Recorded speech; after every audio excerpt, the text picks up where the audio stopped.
കൃഷ്ണൻ കണ്ണുകളടച്ച് ഭിത്തിയിലേക്ക് ചാരി. അയാളുടെ മനസ്സിൽ സുധർ പ്രഗ്നൻ്റ് ആയിരുന്ന സമയവും അമ്മുവിൻ്റെ ജനനവുമൊക്കെ തെളിഞ്ഞു വന്നു. വർഷങ്ങൾക്ക് മുമ്പ് തൻ്റെ കയ്യിലേക്ക് വന്ന കുഞ്ഞിപ്പെണ്ണാണിന്ന് മറ്റൊരു കുഞ്ഞിനു വേണ്ടി അതിനകത്തേക്ക് പോയിരിക്കുന്നത്. അമ്മമാർ രണ്ടും തങ്ങൾക്കറിയാവുന്ന മന്ത്രങ്ങളും പ്രാർത്ഥനകളും നേർച്ചകളുമായി അവരുടെ മോൾക്കും കുഞ്ഞുവാവയ്ക്കുമായി കാത്തിരുന്നു. മാമന്മാർ നാലും ലേബർ റൂമിന് മുന്നിൽ തേരാപാര നടപ്പുണ്ട്. അപ്പോഴേക്കും ലച്ചു പറഞ്ഞതറിഞ്ഞ ദാസും രോഹിണിയും അവിടെ വന്നിരുന്നു. മണിക്കൂറുകളുടെ കാത്തിരിപ്പിനൊടുവിൽ ഒരു നഴ്സ് പുറത്തേക്ക് വന്നു. അമ്മയാലൻ പെൺകുഞ്ഞാണ്, നോർമൽ ഡെലിവറി ആയിരുന്നു. സന്തോഷം കൊണ്ട് എല്ലാവരുടെയും കണ്ണുകൾ നിറഞ്ഞു. കളത്തിങ്കിലെ കുഞ്ഞു രാജകുമാരിയെ കാണാൻ എല്ലാവരുടെയും ഉള്ളം തുടിച്ചു. അതിനിടയ്ക്ക് അമ്മുവിന് കുഴപ്പമൊന്നും ഇല്ലല്ലോ എന്ന് എല്ലാവരും ചോദിച്ചു. ആ നഴ്സ് 50 തവണയെങ്കിലും ഈ ഒറ്റ ചോദ്യത്തിന് ഉത്തരം പറഞ്ഞു കാണും. മാമന്മാർ നാലും കൂടെ ഹോസ്പിറ്റൽ ലഡു വിതരണം ചെയ്യാൻ പാഞ്ഞു. ഒപ്പം ലച്ചുവും. അല്ലുവിൻ്റെ ആവശ്യപ്രകാരം കുഞ്ഞിനെ വെളിയിൽ കാണിക്കുന്നതിന് മുന്നേ അവന് മാത്രം അകത്തേക്ക് കയറ്റി. ഭിത്തിയോട് ചേർത്തിട്ടിരിക്കുന്ന കട്ടിൽ വാടി തളർന്ന് കിടക്കുന്നവളെ വേദനയോടെ നോക്കിയവൻ. തങ്ങളുടെ പ്രണയത്തിനു വേണ്ടി അവൾ അനുഭവിച്ച മരണവേദന അവൻ്റെ ഉള്ളിൽ അവളോടുള്ള വാത്സല്യവും ബഹുമാനവും നിറച്ചു.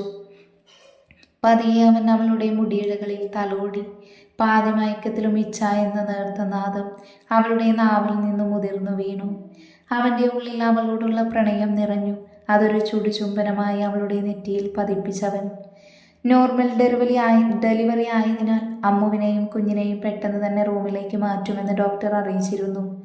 ഒരു നോക്കുകൂടി തൻ്റെ പ്രാണനെ നോക്കി അവൻ പുറത്തേക്കിറങ്ങി. പിന്നീട് കുഞ്ഞിനെ പുറത്ത് കാണിക്കാനുള്ള കാത്തിരിപ്പിലായിരുന്നു. കാത്തിരിപ്പിനൊടുവിൽ ഒരു പിസ്ത ഗ്രീൻ കളർ ടർക്കിയിൽ പൊതിഞ്ഞ കുഞ്ഞുമായ ഒരു സിസ്റ്റർ പുറത്തേക്ക് വന്നു. അമ്മയാലൻ ചെറു സംശയത്തോടെ മുന്നിൽ നിൽക്കുന്നവരെ നോക്കിയവർ. അല്ലു വേഗം മുന്നോട്ട് വന്നു. പെൺകുഞ്ഞാണ്. അവർ കുഞ്ഞിനെ അല്ലുവിന് നേരെ നീട്ടി. വിറക്കുന്ന കൈകളോടെ നിറഞ്ഞു തുളുമ്പിയ മിഴികളോടെ അവൻ കുഞ്ഞിനെ ഏറ്റുവാങ്ങി. തങ്ങളുടെ പ്രണയാംശം അവൻ്റെ ഉള്ളം മന്ത്രിച്ചു. മറ്റൊന്നും അവൻ കാണുന്നില്ലായിരുന്നു അവൻ്റെ പൊന്നോമനയല്ലാതെ. കുഞ്ഞിനെ കാണാൻ എല്ലാവരും അവന് ചുറ്റും കൂടി. ഉണ്ടക്കണ്ണുകളും പഞ്ഞിക്കവിളുകളും കൂർപ്പിച്ചു വെച്ച ചുവന്നു തൊടുത്ത ചുണ്ടുകളും, മൊത്തത്തിലൊരു ഉണ്ടാപ്പി വാവ. കൊതിയോടെ എല്ലാവരും കുഞ്ഞിനെ തൊട്ട് തലോടി. കുഞ്ഞിപ്പെണ്ണ് പതിയെ കണ്ണ് ചിമ്മി തുറന്നു. കുഞ്ഞിൻ്റെ കണ്ണുകൾ കണ്ടതും എല്ലാവരുടെയും മുഖം വിടർന്നു. അല്ലുവിൻ്റെ അതേ ഹെഴ്സൽ മിഴികൾ. കുഞ്ഞിപ്പെണ്ണ് കാര്യമായി എല്ലാവരെയും വീക്ഷിക്കുവാണ്, അതും കാര്യമായ ഗൗരവത്തിൽ. അവളുടെ ആ ഭാവം കാണി പിടിച്ചു കൊഞ്ചിക്കാൻ തോന്നി അവർക്ക്. അതേസമയം തന്നെ നഴ്സ് കുഞ്ഞിനെ തിരികെ വാങ്ങാൻ വന്നു. കണ്ടു കൊതി തീരാതെ മനസ്സില്ലാ മനസ്സോടെ അവൻ കുഞ്ഞിനെ കൈമാറാനൊരുങ്ങി. അല്ലുവിൻ്റെ കയ്യിൽ നിന്നും അവർ കുഞ്ഞിനെ വാങ്ങിയതും അതുവരെ കണ്ണു മിഴിച്ചു കിടന്ന് കൊച്ചു കാറ് പൊളിച്ചതും ഒരുമിച്ചായിരുന്നു. പെട്ടെന്നായതിനാൽ നഴ്സ് ഉൾപ്പെടെ എല്ലാവരും ഞെട്ടിപ്പോയി. എന്തിന് ലേബർ റൂമിൽ കയറ്റിയ മറ്റു പെൺകുട്ടികളുടെ ബന്ധുക്കളുടെയും ശ്രദ്ധ വരെ ഇങ്ങോട്ടായി. കുഞ്ഞ് കരയുന്നത് കണ്ട് മറ്റൊന്നും ചിന്തിക്കാതെ അല്ലു നഴ്സിൽ നിന്നും കുഞ്ഞിനെ തിരികെ എടുത്തു. ഹോസ്പിറ്റൽ MD ആയതിനാൽ അവർക്കും എതിർക്കാൻ കഴിഞ്ഞില്ല. പക്ഷേ എല്ലാവരെയും അത്ഭുതപ്പെടുത്തി കുഞ്ഞിപ്പെണ്ണിൻ്റെ കരച്ചിൽ സ്വിച്ചിട്ട പോലെ നിന്നു. വീണ്ടും പഴയതുപോലെ കണ്ണും മിഴിച്ചു കിടന്നു. ഇത്തവണ ചെറിയൊരു മാറ്റം എന്തെന്നാൽ കുഞ്ഞിപ്പെണ്ണ് ഫുൾ ഫോക്കസ് ചെയ്യുന്നത് അല്ലുവിനെയാണെന്ന് മാത്രം. തങ്ങളുടെ കുഞ്ഞു രാജകുമാരിയുടെ കുസൃതി നിറഞ്ഞ ചിരിയോടെയാണ് എല്ലാവരും നോക്കിക്കണ്ടത്. കുഞ്ഞിനെ ഇപ്പോഴേ അച്ഛയോടാണല്ലോ ചായ്വ്. ചെറുചിരിയോടെ നഴ്സ് പറഞ്ഞ പല്ലുവിൻ്റെ മുഖത്ത് നിറഞ്ഞ സന്തോഷം തൻ്റെ കുഞ്ഞുമണിയോടുള്ള അടങ്ങാത്ത വാത്സല്യവും പ്രതിഫലിച്ചു. അച്ഛനെ നോക്കി നോക്കി ഉറങ്ങിയപ്പോഴാണ് കുഞ്ഞിനെ തിരികെ കൊണ്ടുപോയത്. കുഞ്ഞിനെ കൊണ്ടുപോയി 15 മിനിറ്റ് കഴിഞ്ഞപ്പോഴേക്കും അമ്മുവിനെയും കുഞ്ഞിനെയും റൂമിലേക്ക് മാറ്റിയിരുന്നു. മയക്കമുണർന്ന അമ്മു തനിക്ക് ചുറ്റും നിൽക്കുന്നവർക്ക് ചെറുപുഞ്ചിരി നൽകിയെങ്കിലും അവളുടെ കണ്ണുകൾ തൻ്റെ പ്രാണനു വേണ്ടിയായിരുന്നു തിരഞ്ഞത്. അത് മനസ്സിലാക്കി അല്ലു അവൾക്ക് മുന്നിൽ വന്നു. അവളുടെ കണ്ണുകളിലൂടെ അവൾ ഉള്ളിൽ ആഗ്രഹിക്കുന്നത് അറിഞ്ഞെന്നവണ്ണം അവളുടെ നെറുകയിൽ അതരം അമർത്തിയവൻ. ഹോസ്പിറ്റൽ നിൽക്കാനും അമ്മുവിനെ പരിചരിക്കാനുമൊക്കെ അമ്മമാർ 3 പേരും നല്ല ഉത്സാഹത്തിലായിരുന്നു. പക്ഷേ ആരൊക്കെ എന്തൊക്കെ പറഞ്ഞാലും അമ്മുവിനും കുഞ്ഞിനും വേണ്ടുന്ന ചെറു കാര്യങ്ങൾ പോലും അല്ലു ശ്രദ്ധിച്ചിരുന്നു. ഹോസ്പിറ്റൽ അമ്മമാർ നിൽക്കാമെന്ന് പറഞ്ഞെങ്കിലും അല്ലു വീട്ടിൽ പോകാൻ കൂട്ടാക്കിയില്ല. ഡെലിവറി കഴിഞ്ഞ് 7ാം നാൾ ഡിസ്ചാർജായി നേരെ എല്ലാവരും കളത്തിങ്കിലേക്ക് പോയി. സാധാരണ പ്രസവം കഴിഞ്ഞ പെൺകുട്ടിയുടെ വീട്ടിലേക്കാണ് കൊണ്ടുപോകുന്നതെങ്കിലും ഇവിടെ കളത്തെങ്കിലുള്ളവർ അമ്മുവിനോടുള്ള സ്നേഹം അറിയാവുന്നതാലും അല്ലു ഇല്ലാതെ അമ്മൂട്ടൻ നിൽക്കില്ല എന്നറിയാവുന്നത് കൊണ്ടും അവരും നേരെ കളത്തിങ്കിലേക്ക് വന്നു. 1.5 വർഷങ്ങൾക്ക് മുൻപ് തൻ്റെ താലി അണിഞ്ഞ പ്രണയത്തെ നെഞ്ചോട് ചേർത്ത് കയറിയതുപോലെ ഇന്നൊരു കയ്യിൽ തങ്ങളുടെ പൊന്നോമനയെയും മറുകൈയിൽ തൻ്റെ പ്രാണനെയും ചേർത്ത് പിടിച്ച് അവൻ അകത്തേക്ക് കയറി. അമ്മ പ്രസവം കഴിഞ്ഞ് കിടക്കുന്നതിനാൽ അല്ലുവിനോട് രവിക്കൊപ്പം കിടക്കാൻ പാറു പറഞ്ഞതും വീട് തിരിച്ചു വെച്ചില്ലെന്നേ ഉള്ളൂ അവൻ. അമ്മ കൂടെ എതിർപ്പ് പ്രകടിപ്പിച്ചപ്പോൾ അച്ഛന്മാരെല്ലാം അല്ലുവിനെയും അമ്മുവിനെയും സപ്പോർട്ട് ചെയ്തു. പഴയതുപോലെ തന്നെ അമ്മുവിനെ ഉറക്കുന്നത് അല്ലു തന്നെയാണ്. കുഞ്ഞുവാവ് അത്യാവശ്യം ഡീസൻ്റ് ആയതിനാൽ രാത്രി പാൽ കുടിച്ച് കിടന്നവളുടെ ബഹളമൊന്നുമില്ലാതെ ഉറങ്ങിക്കോളും. പിന്നെ അടുത്ത വിശപ്പ് വരുമ്പോഴേ പ്രശ്നമുള്ളൂ. ഇനി അഥവാ രാത്രി എങ്ങാനും ഉണർന്ന അച്ഛനെടുത്ത് നടന്നാൽ മതി കുഞ്ഞി പെണ്ണിന്. അതോടെ ആള് ഹാപ്പി. അതുകൊണ്ട് അമ്മുവിന് രാത്രി വലുതായി ഉറക്കമൊഴിക്കേണ്ടി വന്നില്ല. അമ്മുവിൻ്റെ വാശി കാരണം വേദവെള്ളത്തിൽ കുളിപ്പിക്കാനും കഷായം തുടങ്ങി മറ്റു നാട്ടുമരുന്നുകൾ കൊടുക്കാനും അമ്മമാർ കുറച്ച് കഷ്ടപ്പെട്ടു. അവസാനം എല്ലാത്തിനും അല്ലു തന്നെ വിചാരിക്കണം. ഇച്ഛ പറഞ്ഞാൽ പിന്നെ കൊച്ചിന് വേറെ അപ്പീലൊന്നുമില്ല. അമ്മുവിനൊപ്പം സദാസമയം അല്ലുവും കുഞ്ഞനും കണ്ണനും ലച്ചു എന്നിവർ കാണും. വാവ ഉള്ളതുകൊണ്ട് ഓഫീസിൽ പോകാൻ പോലും മടി കാണിച്ച് നടക്കുന്ന കുഞ്ഞിനെയും കണ്ണനെയും അല്ലു ഓടിച്ചു വിട്ടു. അല്ലു ഇല്ലാത്തതിനാൽ ഓഫീസിൽ നമ്മുടെ പിള്ളേർ പക്ക ഡീസൻ്റാണ്. ഉത്തരവാദിത്വത്തോടെ എല്ലാ കാര്യവും അവർ കൈകാര്യം ചെയ്തു.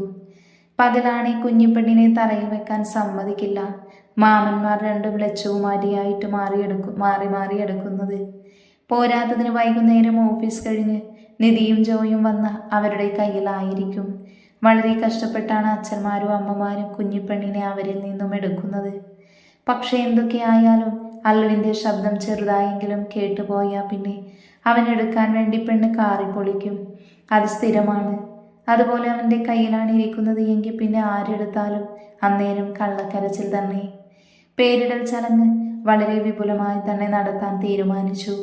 അമ്മു ഇപ്പോൾ ഗുണ്ടുമണിയായി ഒന്നുകൂടെ ഭംഗി വെച്ചു. അവളുടെ പഞ്ഞിക്കവളിൽ വെറുതെ ചുണ്ടമർത്തി കളിക്കുക എന്നത് അല്ലുവിൻ്റെ ഹോബിയാണ്. വീട്ടുകാരോട് വെല്ലുവിളിച്ചത് കൊണ്ട് മാത്രം ഇച്ചായൻ പിന്നെ കഷ്ടപ്പെട്ട് കൺട്രോൾ ചെയ്ത് നിൽക്കുന്നു. കത്തിച്ചു വെച്ച നിലവിളക്കിന് മുന്നിൽ അല്ലു ഇരുന്നു. അവൻ്റെ വലതുഭാഗത്തായി അമ്മുവും. ആദ്യം കുഞ്ഞിനാവിൽ അല്പം തേനും വയമ്പും തൊട്ടുകൊടുത്തു. കുഞ്ഞിയത് കൊതിയോടെ നുണഞ്ഞിരിക്കുന്ന ചിരിയോടെ നോക്കി നിന്നു എല്ലാവരും.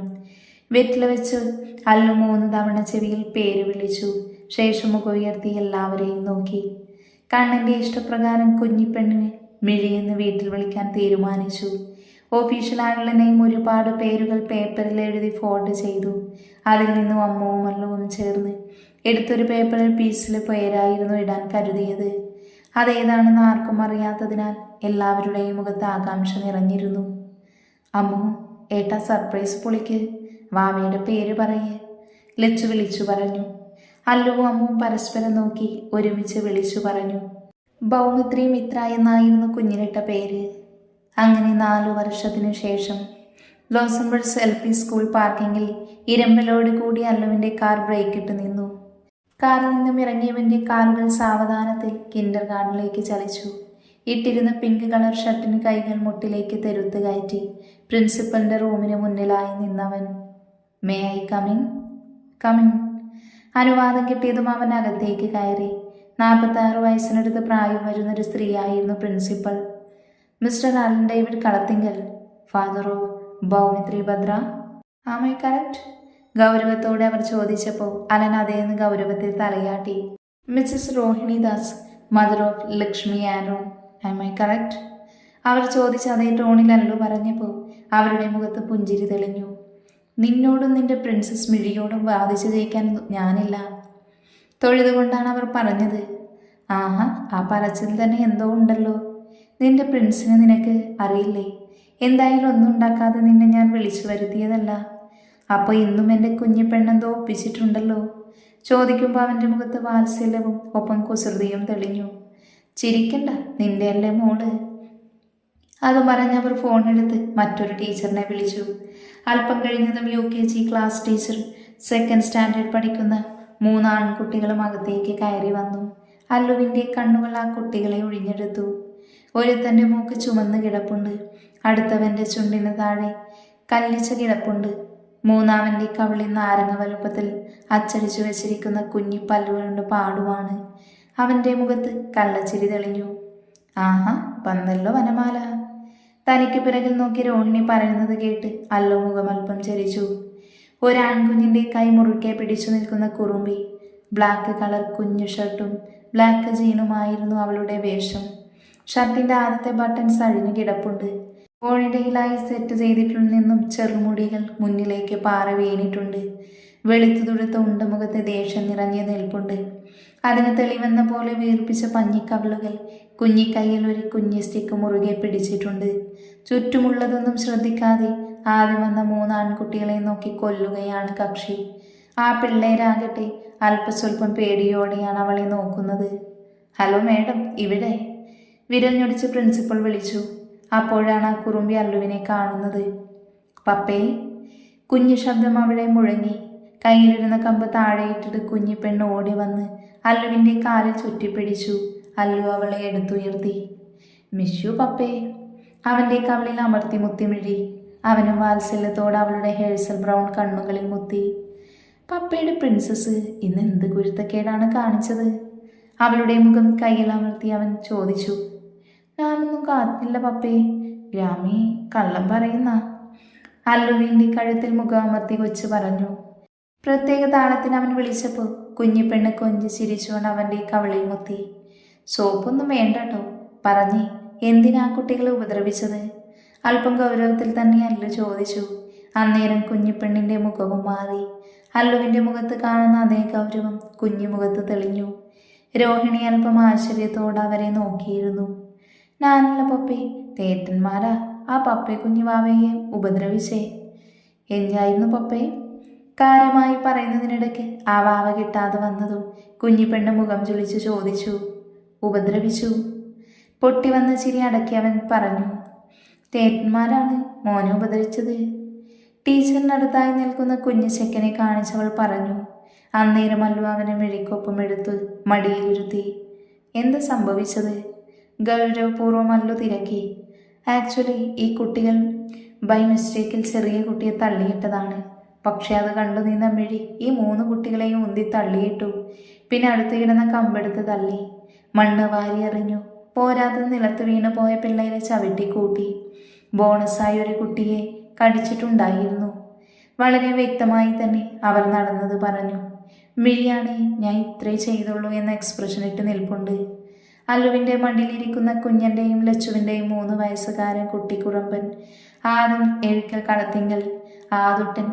എനിക്ക് ഈ രക്തത്തിൽ പങ്കില്ലേ എന്ന പോലെ കാര്യമായി അല്ലുവിൻ്റെ ഷർട്ട് ബട്ടൺസിൽ ഗവേഷണം നടത്തുകയാണ്.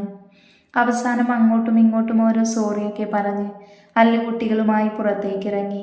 മിഴിക്കുട്ടന് പപ്പയെ കണ്ടാൽ പിന്നെ വേറെ ഓപ്ഷനൊന്നുമില്ലാന്നറിയാവുന്നതിനാൽ കൂടുതൽ റിസ്ക് എടുക്കാൻ നിൽക്കാതെ അല്ലു മിഴിയും ആദൂട്ടനുമായി കാറിലേക്ക് കയറി. പോകുന്ന വഴിയിൽ അല്ലുവിനെ സോപ്പിട്ട് മിഴിമോളി കുറേ ചോക്ലേറ്റ്സ് ഒക്കെ വാങ്ങിപ്പിച്ചു. ആദൂട്ടന് ചോക്ലേറ്റ്സ് അത്ര ഇഷ്ടമില്ലാത്തതിനാൽ അല്ലു അവനായി ബിസ്ക്കറ്റ് വാങ്ങിക്കൊടുത്തു. അമ്മുവിനും ലച്ചുവിനും അവൻ ചോക്ലേറ്റ് വാങ്ങിയിരുന്നു. അല്ലേലും മിഴിക്ക് വാങ്ങിക്കൊടുത്തിട്ട് അമ്മൂട്ടനില്ലാതെ ചെന്ന ഇച്ചായൻ പട്ടിണിയാകുമെന്നറിയാം. പപ്പയും മക്കളുടെയും കറക്കമൊക്കെ കഴിഞ്ഞ് വൈകുന്നേരത്തോടെ വീട്ടിൽ കയറി. അല്ലുവിൻ്റെ കാറ് വന്ന് നിന്നതും പിള്ളേരുടെ മാമൻ കണ്ണൻ പറന്നെത്തി. പിന്നെ പിള്ളേരെ രണ്ടും അവൻ എടുത്തുകൊണ്ട് പോയി. അകത്തു കയറാതെ കണ്ട് വീർത്ത വയറുമായി കുഞ്ഞനോട് പിണങ്ങിയിരിക്കുന്ന ലച്ചുവിനെ കണ്ടതും അത് സ്ഥിരം കാഴ്ചയായതിനാൽ അല്ലുവിന് പ്രത്യേകിച്ച് ഭാവമാറ്റമൊന്നും ഉണ്ടായിരുന്നില്ല. ലച്ചുവിൻ്റെ തലയിലൊന്ന് തലോടി അവൾക്ക് ചോക്ലേറ്റ് കൊടുത്ത് കുഞ്ഞനെ കൂർപ്പിച്ച് നോക്കി അവൻ മുകളിലേക്ക് നടന്നു. കഴിഞ്ഞ ദിവസം രവിയും പാർവം സുധയും കൃഷ്ണനും കൂടെ രവിയുടെ തറവാട്ടിൽ പോയിരിക്കുകയാണ്. ഒരു ചേഞ്ച് എന്ന പോലെ പൂപ്പിയും കൂടെ പോയിട്ടുണ്ട്. അവർ നാളെയേ വരൂ. അല്ലു റൂമിലേക്ക് കയറിയതും മിഴിമോളുടെ ടെഡിയും കെട്ടിപ്പിടിച്ചുറങ്ങുന്ന അമ്മുവിനെയാണ് കണ്ടത്. ചിരിയോടെ അവൻ അവളുടെ മേത്തേക്ക് ചാഞ്ഞ് പിളർത്തി വെച്ചിരിക്കുന്ന അവളുടെ കുഞ്ഞു ചുണ്ടിൽ ചെറുതായി മുത്തി. ശേഷം ഒരു ടവലും എടുത്ത് ഫ്രഷാകാനായി കയറി. നല്ലൊരു ഉറക്കത്തിന് ശേഷം കണ്ണുകൾ തുറന്ന അമ്മു ബെഡിൽ താടിക്കു കൈയും കൊടുത്ത് അവളെ നോക്കിയിരിക്കുന്ന മിഴിയെയാണ് കണ്ടത്. അമ്മയുടെ കുഞ്ഞാപ്പി എപ്പോൾ വന്നു? മിഴിമോളെ വാരിയെടുത്ത് നെഞ്ചിലേക്ക് ചേർത്ത് അവൾ തിരക്കി. ഞാൻ പപ്പയുടെ കൂടെ വന്നമ്മ. അമ്മുവിൻ്റെ കവളിൽ മുത്തി മിഴി പറഞ്ഞു. ഇന്നെൻ്റെ വാവ സ്കൂളിൽ പോയി വിശേഷങ്ങളൊക്കെ പറഞ്ഞേ. കുഞ്ഞിപ്പെണ്ണിൻ്റെ പുറത്ത് തലോടി അമ്മ ചോദിച്ചു തീരേണ്ട താമസം വള്ളി പുള്ളി തെറ്റാതെ സ്കൂളിൽ നടന്ന കാര്യം മുഴുവൻ കഷ്ടപ്പെട്ട് പറഞ്ഞൊപ്പിച്ചു വച്ച്. അമ്മയുടെ വാവേ, സ്നേഹത്തോടെ വിളിച്ചു അമ്മു. എന്താ അമ്മ? അമ്മുവിൻ്റെ മാറിൽ താടി കൊണ്ട് ഒഴിഞ്ഞ് മിഴിമോള് വിളി കേട്ടു. ഇനി ഇതുപോലെ വഴക്കൊന്നും ഉണ്ടാക്കരുത് കേട്ടോ. മിഴിക്കുട്ടൻ നല്ല വാവയല്ലേ, അപ്പോൾ എന്തുണ്ടെങ്കിലും ടീച്ചറോട് പറയണം കേട്ടല്ലോ. ഇല്ലേ, അമ്മയോടും പപ്പയോടും പറയണം, ഓക്കെ? കുഞ്ഞിൻ്റെ മുടിയിഴകളിൽ തലോടി അമ്മു സ്നേഹത്തോടെ പറഞ്ഞു കൊടുത്തു. ഓക്കെ അമ്മ, തലയാട്ടി സമ്മതിച്ചു മിഴിക്കുട്ടൻ. അമ്മയുടെ മോക്ക് ഉറക്കം വരുന്നു. അയ്യടാ, പപ്പയുടെ പ്രിൻസസ് കുളിക്കാൻ പോകുകയാണല്ലോ. പിറകിലൂടെ വന്ന് മിഴിമോളെ അമ്മുവിൻ്റെ മാറിൽ നിന്നും ഉയർത്തിയെടുത്ത് അല്ലു പറഞ്ഞു. വേണ്ട, മോക്ക് ഉറക്കം വരുന്നു. കൈകാലിട്ടൊഴിച്ച മിഴി അലറി. ഇത് സ്ഥിരം പരിപാടിയായതിനാൽ അമ്മ ചെറുചിരിയോടെ പപ്പയെയും പ്രിൻസസിനെയും നോക്കിക്കിടന്നു. കയ്യിൽ കിടന്ന റബ്ബർ പാല് കുടിച്ച് മാതിരി തുള്ളുന്ന മിഴിയെ കയ്യിൽ ഒതുക്കി അമ്മുവിനെ നോക്കി കണ്ണിറുക്കി അവൻ വാഷ്റൂമിലേക്ക് നടന്നു. അവിടെ എത്തുന്നതിനകം കുളിക്കാൻ പിഴച്ചതിന് പ്രതിഷേധം എന്ന പോലെ മിഴിയുടെ കീരിപ്പല്ലുകൾ അല്ലുവിൻ്റെ കവിളിൽ പതിഞ്ഞിരുന്നു. കുഞ്ഞിപ്പെണ്ണിനെ കുളിക്കുക എന്ന ദുശീലം അത്ര താല്പര്യമില്ലാത്തതിനാൽ കുറച്ച് ബഹളമൊക്കെ ഉണ്ടാക്കി 1 മണിക്കൂറോളം അല്ലുവിനെ വട്ടം ചുറ്റിച്ച ശേഷമാണ് സംഭവ ബഹുലമായ കുളി കഴിഞ്ഞിറങ്ങുന്നത്. അല്ലു തന്നെയാണ് മിഴിയെ ഡ്രസ്സ് വീപ്പിച്ചതും ഒരുക്കിയതും. പപ്പേ, അല്ലുവിൻ്റെ കവിളിൽ അമർത്തിമുത്തി അമ്മുവിനൊരു കുഞ്ഞുമ്മ കൊടുത്തു. ആദൂട്ടായെന്നും വിളിച്ച് റൂമിന് പുറത്തേക്ക് ഓടി മിഴി. ഇതേ സമയം അപ്പുറത്ത് അച്ഛനും മോനും ബാത്റൂമിൽ കയറി സ്വിമ്മിംഗ് പൂളും പണിഞ്ഞ് നീരാട്ടും കഴിഞ്ഞ് വരാൻ കാത്തിരിക്കുകയാണ് ലച്ചു. ഓയ്, ഇച്ചയുടെ പൊന്ന് കാര്യമായ ആലോചനയിലാണല്ലോ. അമ്മുവിനെ എടുത്ത് മടിയിലിരുത്തി അവൻ ചോദിച്ചു. അവനെടുത്തതും അവൻ്റെ കഴുത്തിൽ മുഖം പൂഴ്ത്തി കിടന്നു അമ്മു. ഇനിയും ഉറങ്ങാൻ പോകുവാണോ കള്ളിപ്പൂച്ചേ? അവളുടെ കവിളുകളിൽ കൈ ചേർത്ത് അവൻ തിരക്കി. മറുപടിയായി അവൻ്റെ ഉള്ളം കൈയിൽ ചുണ്ടമർത്തി അമ്മൂസ്. വൈകിട്ട് നിധിയും ജോയും ഓഫീസ് കഴിഞ്ഞ് നേരെ കളത്തിങ്കിലേക്ക് വന്നു. ഫ്രൈഡേ ആയതിനാൽ ഇവിടെയാണ് സ്റ്റേ. രാത്രിയിൽ പരസ്പരം ഒരമ്മ പെറ്റ മക്കളെ പോലെ കെട്ടിപ്പിടിച്ച് കിടക്കുവാണ് കണ്ണനും ജോയും നിധിയും. സുഖനിദ്ര, ശുഭനിദ്ര. അടുത്ത കുഞ്ഞൻ ആദൂട്ടൻ പാവായതുകൊണ്ട് കുഞ്ഞിന് വലിയ കഷ്ടപ്പാടില്ലാതെ ഉറക്കാൻ പറ്റി. കുഞ്ഞിനെ ഉറക്കി തിരിഞ്ഞു നോക്കിയവൻ കാണുന്നത് അല്ലു ഡ്രൈ ഫ്രൂട്ട്സ് ഇട്ടുകൊടുത്ത ബൗളും കയ്യിൽ പിടിച്ച് ഇരുവരെയും നോക്കി സോഫയിൽ ചാരി കിടക്കുന്നവളെയാണ്. പ്രഗ്നൻ്റ് ആയ ശേഷം ലച്ചുവിന് ഫുഡ് കഴിക്കാൻ നല്ല മടിയാണ്. അല്ലു പറഞ്ഞ കുറച്ചെങ്കിലും കഴിക്കും. അതുകൊണ്ട് എല്ലാ ദിവസവും രാത്രി അവൻ അത്യാവശ്യം വലിയ ബൗളിൽ നിറയെ ഡ്രൈ ഫ്രൂട്ട്സും എല്ലാം കൂടെ മിക്സ് ചെയ്ത് കുഞ്ഞിനെ ഏൽപ്പിക്കും. ഉറങ്ങുന്നതിന് മുന്നേ കുഞ്ഞനത് ലച്ചുവിനെ കൊണ്ട് കഴിപ്പിക്കും. ഒരുവിധം എല്ലാം കഴിഞ്ഞൊരു കയ്യിൽ കുഞ്ഞിനെയും മറുകൈയിൽ ലച്ചുവിനെയും ചേർത്ത് പിടിച്ച് കുഞ്ഞൻ കിടന്നു. അറ്റ് ലാസ്റ്റ് ഓഫീസിൽ നിന്നുള്ളൊരു കോള് കഴിഞ്ഞ് കണ്ണയും ബാക്കി രണ്ടിനെയും ഒന്ന് നോക്കി അല്ലു റൂമിലേക്ക് കയറി. അന്നേരം അമ്മ ഫ്രഷായി ഇറങ്ങി തല തുവർത്തുകയായിരുന്നു. അവൻ ഫോൺ ബെഡിലിട്ട് ടവൽ വാങ്ങി തല തുവർത്തി കൊടുത്തു. മോളെവിടെ? അവളുടെ മുടി മാറി ഒതുക്കി അല്ലു ചോദിച്ചു. അമ്മു ബാൽക്കണിയിലേക്ക് കണ്ണു കാണിച്ചു. വാ. അമ്മുവിനെ ചേർത്ത് പിടിച്ചവൻ ബാൽക്കണിയിലേക്ക് ഇറങ്ങി. രാത്രിയിൽ കുറച്ചു നേരം ബാൽക്കണിയിൽ കിടക്കുക എന്നതിപ്പോൾ അവർക്കൊരു ശീലമായിരുന്നു. വൈറ്റ് ഫ്ലോർ ബെഡിൽ കമിഴ്ന്ന് കിടക്കുന്ന ഒരു ഡ്രോയിങ് ബുക്ക് കളർ ചെയ്യുകയാണ് മിഴി. യെല്ലോ കളർ നൈറ്റ് ഡ്രസ്സും സ്വെറ്റർ ക്യാപ്പുമാണ് മിഴി ഇട്ടിരിക്കുന്നത്. പപ്പയുടെ പ്രിൻസസ് കളർ ചെയ്യുവാണോടാ? മിഴിയുടെ അടുത്തായി കിടന്ന് അവൻ കൊഞ്ചലോടെ ചോദിച്ചു. അല്ലുവിനെ കണ്ടതും പപ്പയെന്ന് വിളിച്ച് കളർ പെൻസിലൊക്കെ കളഞ്ഞ് അവൻ്റെ മേത്തേക്ക് പിടഞ്ഞു കയറി കുഞ്ഞിപ്പെണ്ണ് വായിൽ വിരലുകൾ കടത്തി. തന്നെ നോക്കി കിടക്കുന്ന കുഞ്ഞിനെ വാത്സല്യത്തോടെ തലോടിയല്ലോ. ഒപ്പം മറുകൈ കൊണ്ട് അമ്മുവിനെയും ചേർത്ത് പിടിച്ചു. വിരൽ വായിലിടല്ലടി കുഞ്ഞിപ്പെണ്ണെ. മിഴിയുടെ കൈവിരലുകൾ വായിൽ നിന്നും മാറ്റി അവൻ ആ കുഞ്ഞു ചുണ്ടിൽ ചെറുതായി മുത്തി. മുഖം വീർപ്പിച്ചു നോക്കുന്ന അമ്മുവിനെ ഇടം കണ്ണാലെ നോക്കിയവൻ പിന്നെ പൊട്ടിച്ചിരിച്ചുകൊണ്ട് അവളുടെ കവളിൽ അമർത്തി മുത്തി. പപ്പേ, പാട്ട് പാട്. ഇച്ച പാട്. അമ്മയും മോളും ഒരുമിച്ച് പറഞ്ഞു. പാട്ടൊക്കെ പാടാം, ഇന്നലത്തെ പോലെ കുരുത്തക്കേടൊന്നും കാണിക്കരുത്. 2 പേരോടെന്ന പോലെ അവൻ പറഞ്ഞപ്പോൾ നിഷ്കളങ്കത വാരി വിതറി അമ്മുവും മിഴിയും. പാടിക്കഴിഞ്ഞ് നോക്കിയതും ഒരു കുഞ്ഞി കൈ കൊണ്ട് അല്ലുവിൻ്റെ ഷർട്ടിലും മറുകൈ നീട്ടി അമ്മുവിൻ്റെ കവിളിലും വെച്ച് മിഴി ഉറക്കം പിടിച്ചിരുന്നു. അവൻ ആ കുഞ്ഞിക്കൈ പിടിച്ച് അതിൽ ചുണ്ട് ചേർത്തു. അവൻ്റെ കണ്ണുകൾ അവൻ്റെ പൊന്നിൻ്റെ മുഖത്തേക്ക് പാറി വീണു. അല്ലുവിനെയും അവൻ്റെ മേത്ത് കമിഴ്ന്ന് കിടക്കുന്ന മിഴിമോളെയും ഒപ്പം ചുറ്റിപ്പിടിച്ച് ശാന്തമായി ഉറങ്ങുകയാണവൾ. അവൻ അവളുടെ നെറ്റിയിൽ അതരമർത്തി. തൻ്റെ 2 ജീവനുകൾ നെഞ്ചിൽ കിടക്കുന്ന ഇരുവരെയും അടക്കി പിടിച്ച് അവൻ്റെ ചുണ്ടുകൾ പതിയെ മന്ത്രിച്ചു. ഇരുവരെയും ചേർത്ത് പിടിച്ചവൻ പതിയെ ഉറക്കത്തിലേക്ക് വീണു. സന്തോഷം നിറഞ്ഞ കൊച്ചു കുടുംബത്തെ നോക്കി മുകളിൽ വാനിൽ ഉദിച്ചു നിന്നിരുന്ന താരകക്കൂട്ടങ്ങൾ കണ്ണു ചിമ്മി.